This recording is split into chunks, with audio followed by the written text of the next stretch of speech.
इसी से भटक रहा है।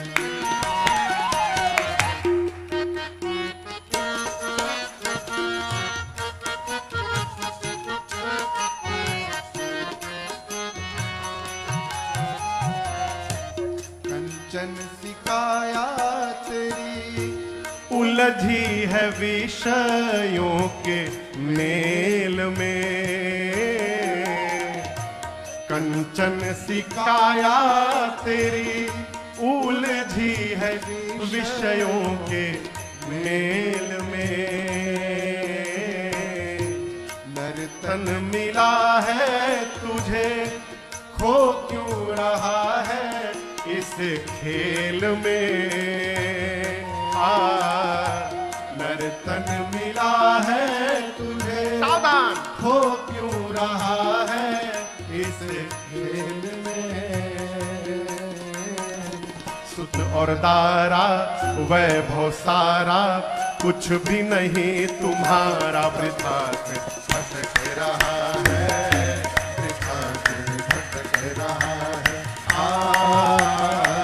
भजले प्राणी रे अज्ञानी, दो दिन की जिंदगानी वृथा से भटक रहा है, वृथा से भटक रहा है।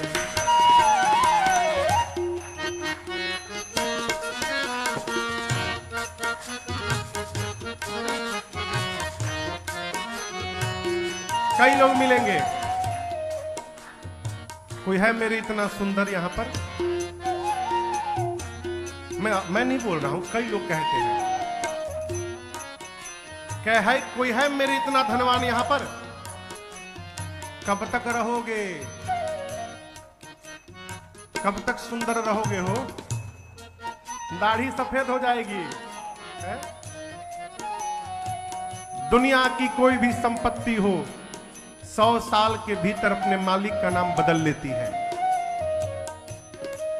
जो आज आपके ऊपर है 100 साल के भीतर आपके बेटे के नाम चढ़ जाएगी, आपका नाम गया हवा में है? किस बात का घमंड है? साधक कहता है भूला फिरे क्यों बंदे धन यौवन के उमंग में,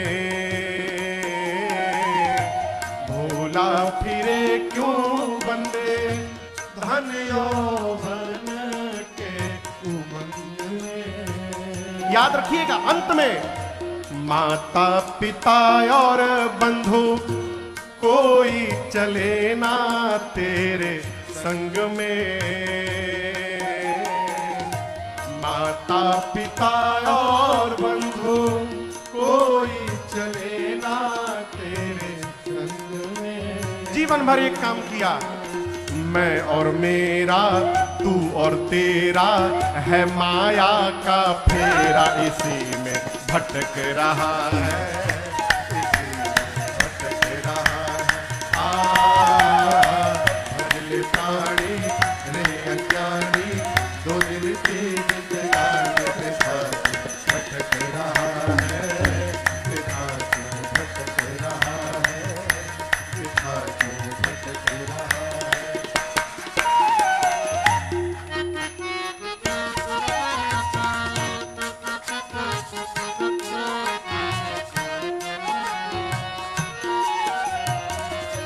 योनियां अनेक भ्रमी, प्रभु की कृपा से नर्तन पाया है।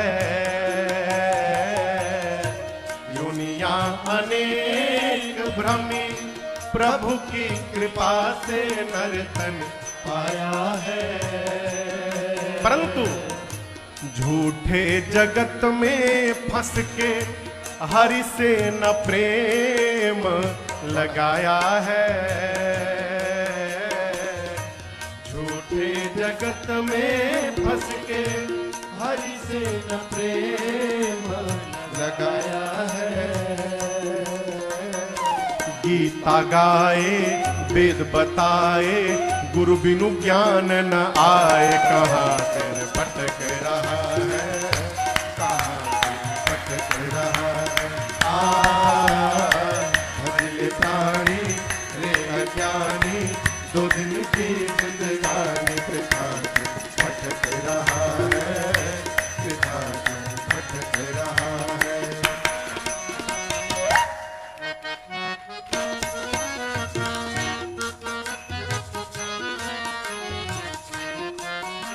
बहुत पहले एक जगह मैं कहीं कथा गा रहा था, स्मरण में नहीं है स्थान का नाम।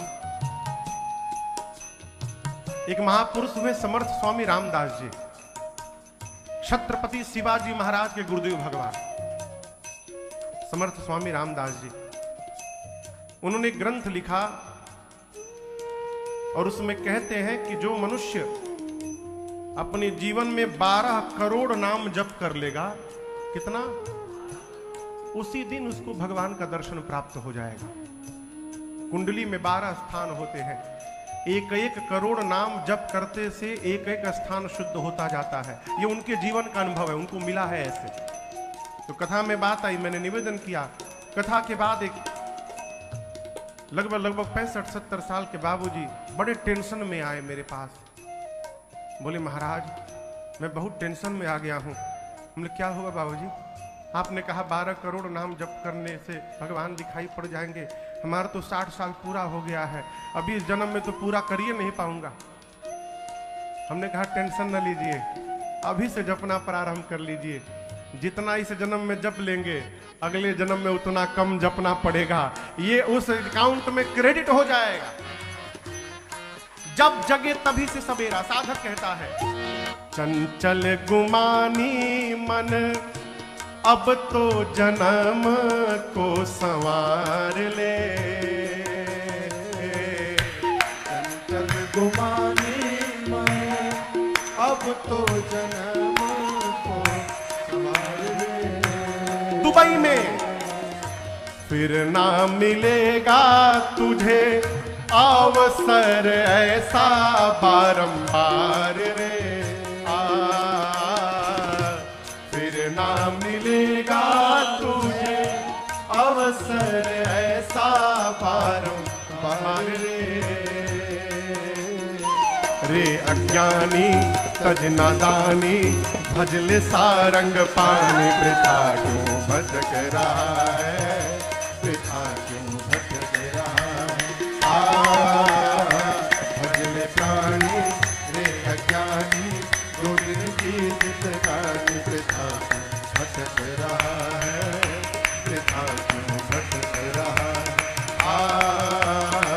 झूठी माया, झूठी माया चक्कर में क्यों आया। इसी से भटक रहा है, जगत में भटक रहा है। व्यथा से भटक रहा है, कहाँ से भटक रहा है।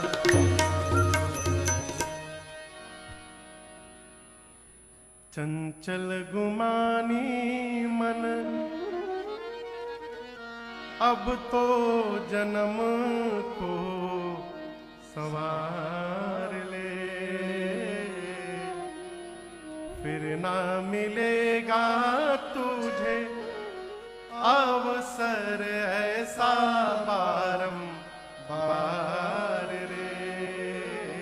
इसलिए रे अज्ञानी अब से तू तज नादानी। अब भजले सारंग पानी। वृथा सिर पटक रहा है, इसी से अटक रहा है। कहाँ तू भटक रहा है। सावधान, ऐसा अवसर दोबारा नहीं मिलेगा हो। हम और आप कितने भाग्यशाली हैं। जिस देश में भगवान अवतार लेते हैं उस देश में हमको आपको शरीर प्राप्त हुआ है। ये कितना सौभाग्य है। कहो, सोचिए सीरिया में यदि मनुष्य बने होते तो, कहो लीबिया में बन गए होते तो क्या होता। उसमें से भी सौभाग्यशाली हैं जिन्होंने उत्तर प्रदेश में जन्म लिया है।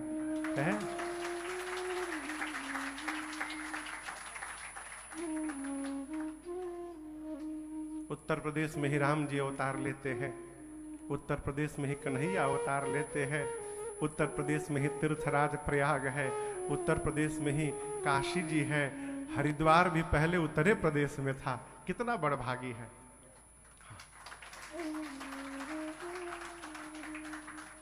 अभी हम उत्तर प्रदेश के बारे में बहुत कुछ नहीं बोलेंगे।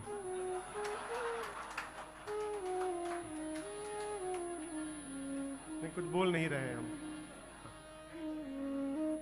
लेकिन उत्तर प्रदेश वालों से मेरी प्रार्थना है, निवेदन है, कोई बात नहीं, अवसर चूक गया, घबराइए मत, आगे फिर विधानसभा का आने वाला है।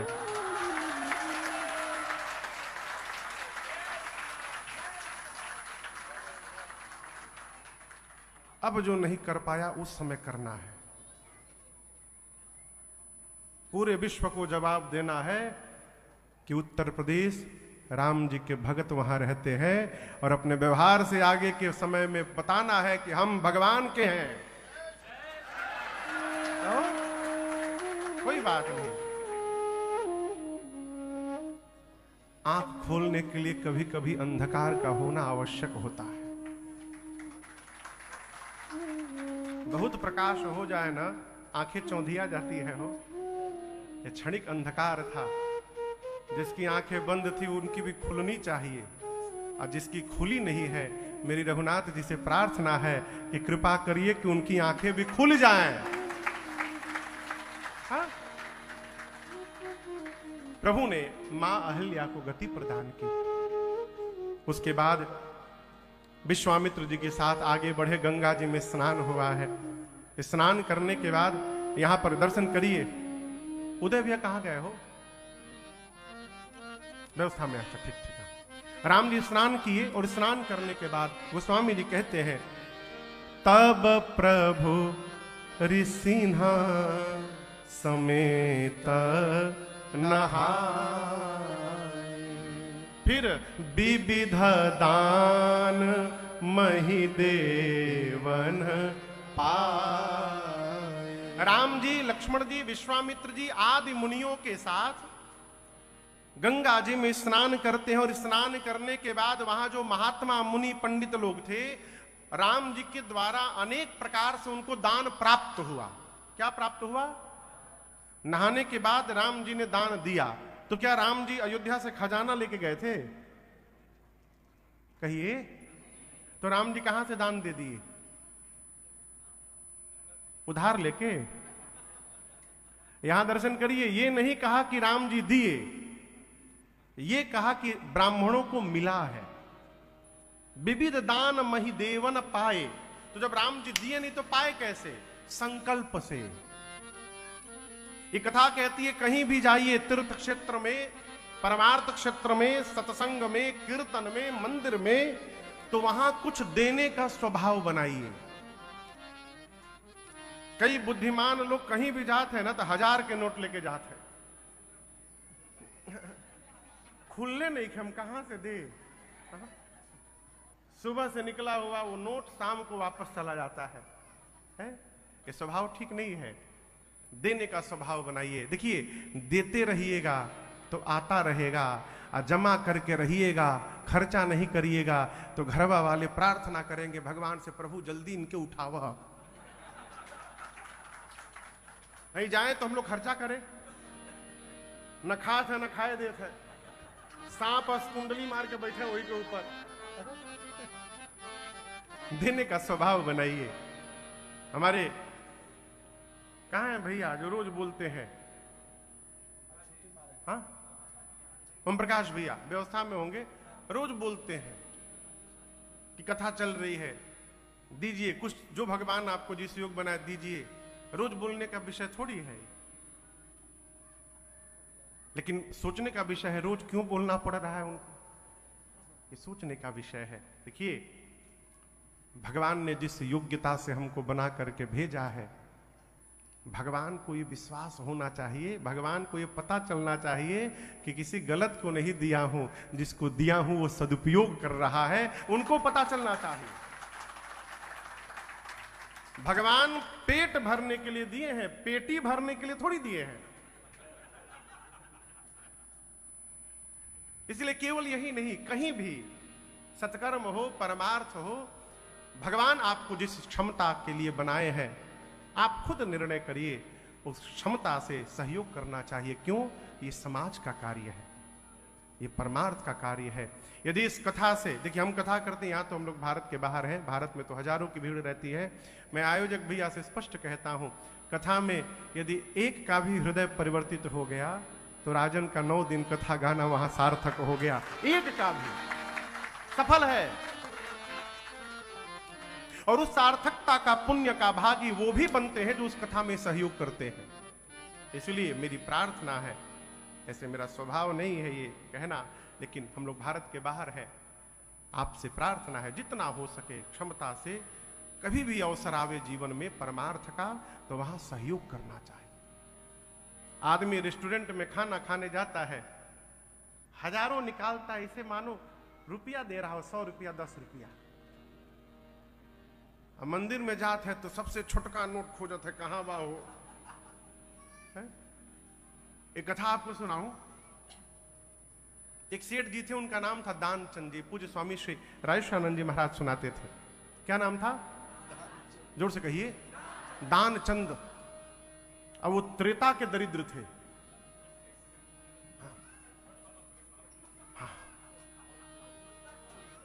त्रेता से दरिद्र हो रखे आ रहे थे, मतलब 1 रुपया खर्चा नहीं।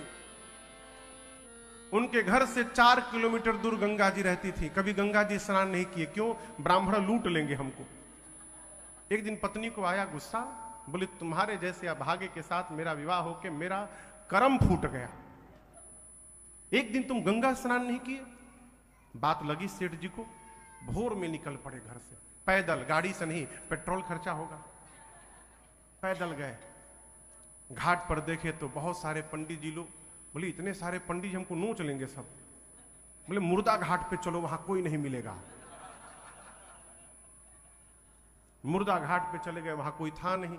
बोले बस बस यहीं एक डुबकी मारो, गंगा जी सब जगह वही गंगा जी है, एक डुबकी मारो, निकलो यहां से। कपड़ा वपड़ा उतारे, अब भगवान सब देख रहे हैं। जैसे दानचंद जी कमर भर पानी में गए गंगा जी में, और जैसे डुबकी लगाए, तब तक भगवान एक ब्राह्मण का रूप धारण करके, और जहां वो कपड़ा खोले थे वहीं प्रकट हो गए। जैसे सेठ जी बाहर निकले, भगवान बोले जजमान का कल्याण हो, जजमान का कल्याण हो। सेठ जी बोले तुम कहां से आ गए? बोले बस अभी अभी पहुंचा हूं जजमान आपको देखकर।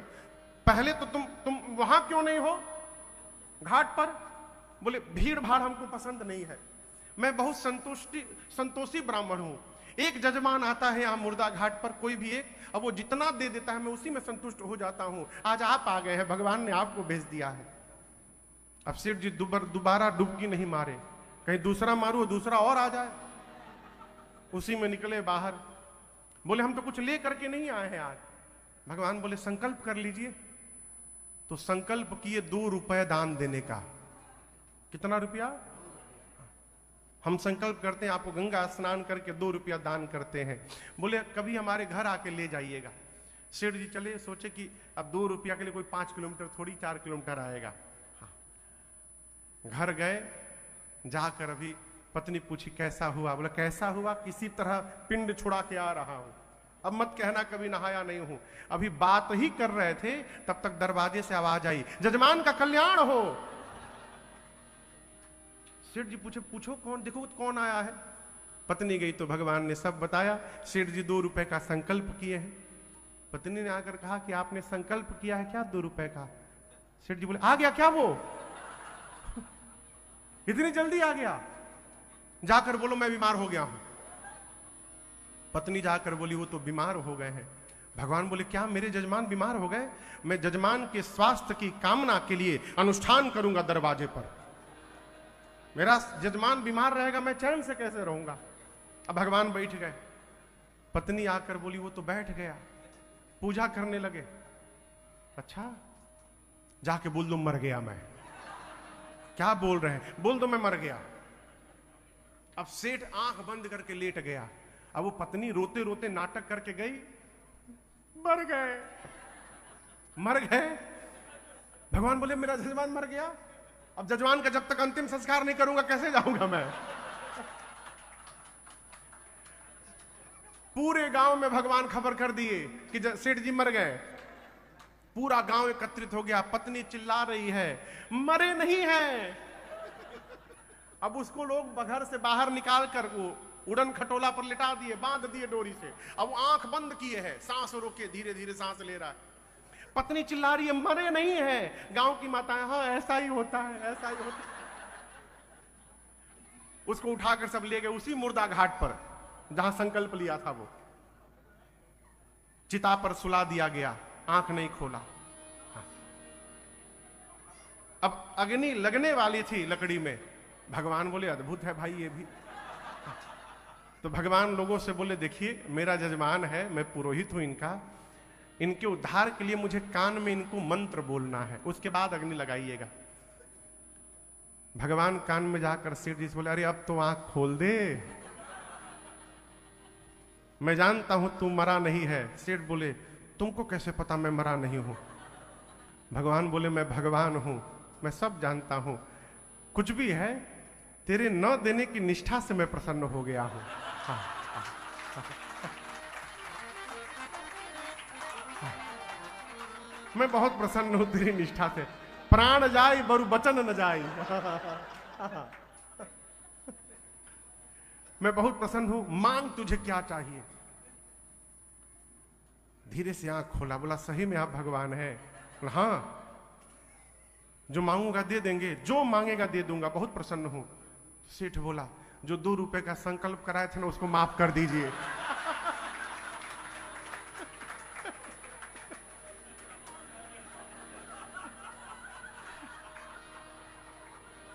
भगवान बोले माफ कर दिया, जा। ऐसी निष्ठा ठीक नहीं है। अरे का करब राई राई, का करब राई राई, तू पाई पाई जोड़ी के उड़ जाई है सुगनवा एक दिन पिंजरवा के छोड़ के। उड़ जाई है सुगनवा एक दिन पिंजरवा के छोड़। एक गीत हम लोग गाते थे विनय,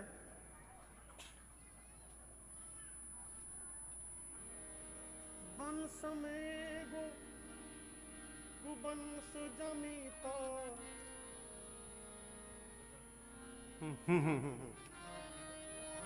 बहुत दिन पहले भैया गाया था इस पद को, सुनाऊं? समझ में आ जाए ना? अच्छा। आजुले केहू के न भइल सोचल का, आजुले केहू के न भइल सोचल का, आजुले केहू के न भइल। सोच सोच के तू जतना से रखबा, जीरा औरी मंगरेल। मंगरेल जानते हैं ना? जीरा मंगरेल को भी आप सजा सजा के जमा करिए। सोच सोच के तू जतना से रखबा, जीरा औरी मंगरेल। सावधान, बंस में एगो कुबंस जमीता,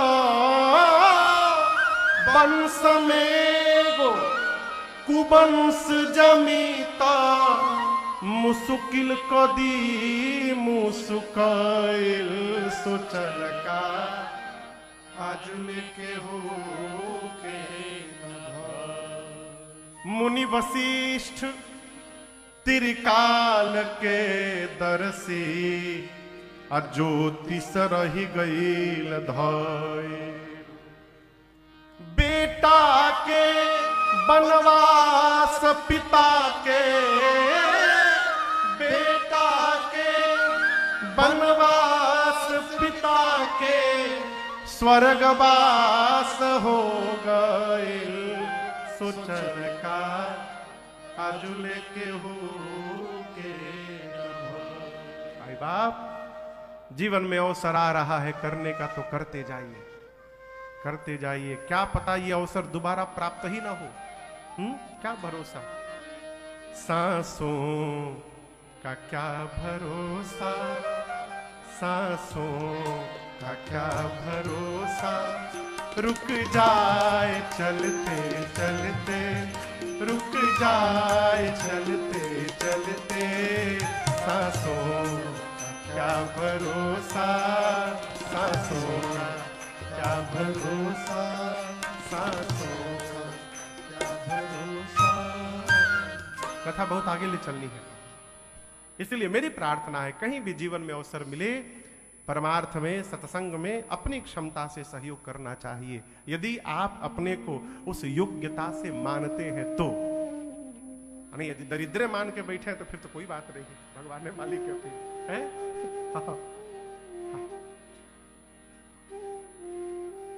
क्या हो, कौन चीज में आलसी है? भोजन में राम नाम को आलसी, भोजन में होशियार। देखिए आगे वाला नहीं बोलना है, बहुत खतरनाक है।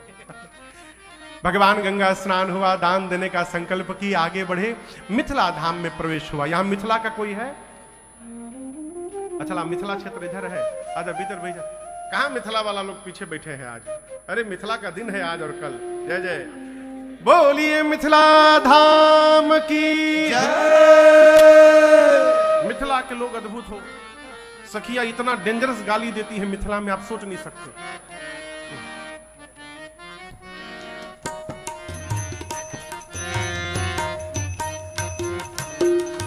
सखी मिथिला शहर गुलजार जी, सखी मिथिला, ओ सखी मिथिला शहर गुलजार जी, सखी मिथिला।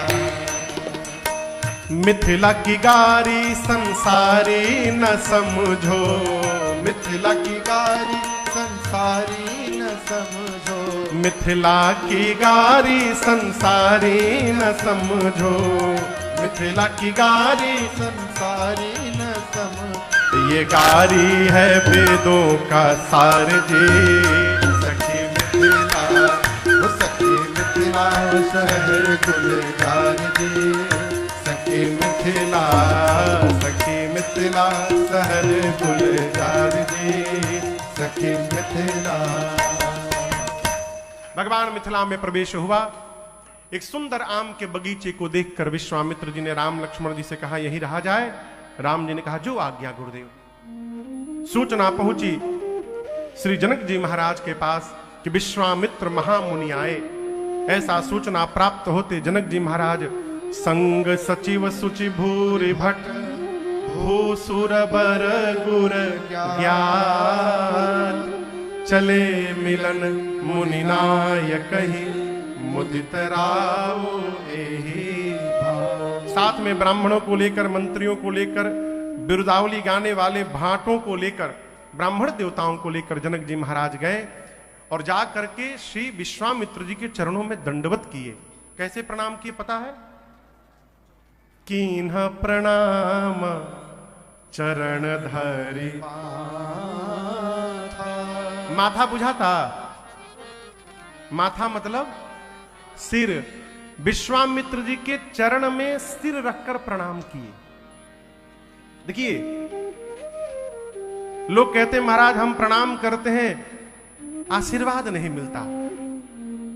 जिस भाव से प्रणाम किया जाता है उसी भाव से आशीर्वादों मिलत है। आजकल लोग प्रणाम किसी महाराज दंडोत। अरे हम बतावे अभी भारत में पिछले साल एक आदमी कहा महाराज एक फोटो लेना चाहते हैं आपके साथ। भैया फोटो खिंचवाते तो नहीं, आओ ले लो। तो वो हमको स्पर्श करके प्रणाम कर रहे थे, हमारी पेट में हाथ लगाए थे वो। जब हम नीचे देखे तो देखे बोले हाथ हमारी पेट पे लगाए हैं। हमने कहा हो पेटवे आशीर्वाद दिखा था के है? आदमी कमर छू के, घुटना छू के, कहीं तो छूने का भी काम नहीं है। महाराज हो गया प्रणाम। आप जिस भाव से दंडवत करते हैं उसी भाव से आशीर्वाद भी आता है। यहां विश्वामित्र जी ने आशीर्वाद दिया जनक जी को। क्यों? उन्होंने पांव में सिर रखकर प्रणाम किया, कुशल क्षेम पूछा, बिठाया। अब यहां दर्शन करिए। जिस समय विश्वामित्र जी के पास जनक जी आए हैं उस समय वहां राम लक्ष्मण जी नहीं थे। कहां गए थे? गए रहे देखन फुलवारी। राम लक्ष्मण जी फुलवारी देखने चले गए। अरे 2 मिनट बाद चले जाते, लेकिन राम जी जानबूझ कर गए। क्यों? राम जी सोचे यदि गुरु जी के साथ मैं रहूं और मेरे रहते यदि जनक जी आ गए और कहीं जनक जी की दृष्टि मेरे ऊपर पड़ गई तो मुझे देखने के बाद जनक जी को कुछ दिखाई देगा नहीं, फिर मेरे गुरु जी का आदर सत्कार कैसे होगा। राम जी सोचे गुरुदेव का आदर सत्कार ठीक से हो जाए, उनका सम्मान हो जाए, फिर हम यहां पहुंचेंगे। इसलिए राम लक्ष्मण जी नगर घूम पुष्प वाटिका देखने की व्यवस्था देखने के बहाने से निकल ली।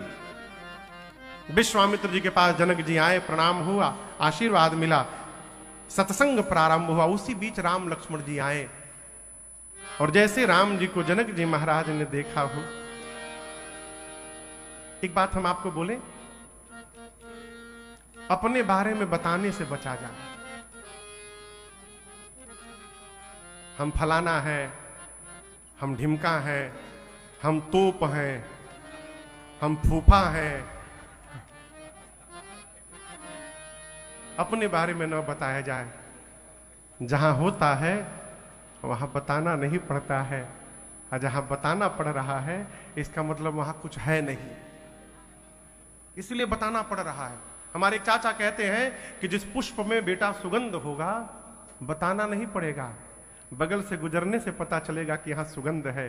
और जिसमें जो हाइब्रिड वाला पुष्प होता है उसमें परफ्यूम मार करके सुंघाना पड़ता है, तनिक महकी तो कैसा लग रहा है। यहां राम जी आए तो किसी ने बताया नहीं, और दर्शन करिए, उठे सकल कब जब रघुपति आए। जैसे मेरे प्रभु पहुंचे सारे के सारे लोग खड़े हो गए। ये क्या है? दिव्य जहां भी जाता है उसकी दिव्यता उससे पहले वहां पहुंच जाती है। भगवान को देखकर सब खड़े हो गए। विश्वामित्र जी ने राम जी को अपने बगल में बिठाया पास में। जनक जी महाराज सब भुलाई गए, सब ज्ञान सत्संग भुलाई गए। देखिए श्री जनक जी महाराज का परिचय मैं आपको बताऊं। जनक जी महाराज बैरागी महापुरुष हैं। पूज्यपाद गोस्वामी तुलसीदास जी महाराज बाल कांड में जब वंदना क्रम में जनक जी महाराज के पास पहुंचे तो कहते हैं, बंदऊ परिजन सहित विदेहु, बंदऊ परिजन सहित विदेहु, जिनहि राम पद गूढ़ स्नेहु, जिनहि राम पद गूढ़ स्नेहु, जोग भोग मह राखेउ गोई, राम बिलोकत प्रगटे सोई, राम बिलोकत प्रगटे सोई, राम बिलोकत प्रगटे सोई। ये बड़ी सूक्ष्म चर्चा है। गोस्वामी जी वंदना क्रम में जनक जी महाराज को प्रणाम करके कहते हैं कि कौन जनक जी, जिनहि राम पद गूढ़ स्नेहु। जनक जी राम जी के चरणों में कैसा प्रेम करते हैं? गूढ़ प्रेम। विशेषता क्या है? आगे कहते हैं, जोग भोग मह राख्यो गोई।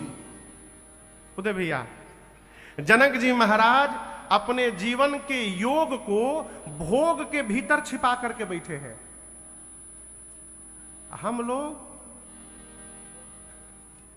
हम बोलेंगे नहीं, अब उल्टा हो जाएगा तरीका। जनक जी महाराज की साधना ऊपर से भोग दिखाई पड़ रहा है, लेकिन भोग के भीतर जोग छिपा हुआ है। हम लोग ऊपर से जोगी दिखाई पड़ रहे हैं, अब भीतर का है तो भगवान ने मालिक है? लेकिन ये जो भीतर जोग छिपा हुआ है ये बाहर कब आता है? कहते हैं, राम बिलोकत प्रगटेउ सो। जैसे राम जी सामने आए, जो भोग के भीतर जोग छिपा है वो भगवान को देखते जोग बाहर प्रकट हो गया। क्यों? राम जी का गुरुत्वाकर्षण ऐसा है कि जोग को बाहर निकाल दिया। हम लोग जोग को फैलाए पड़े हैं, लोग जाने कि हम जोगी हैं, लोग जाने कि हम भगत हैं। इसी चक्कर में जीवन की भक्ति हरा गई। पूज्यपाद कबीरदास जी महाराज कहते हैं, अरे कचड़े में हो, कचड़े में, कचड़ा समझते हैं ना? दुबई में कहां कचड़ा है? अप्रैल में 4-5 दिन के लिए हुआ था थोड़ा सा। हाँ, अरे कचड़े में हो, कचड़े में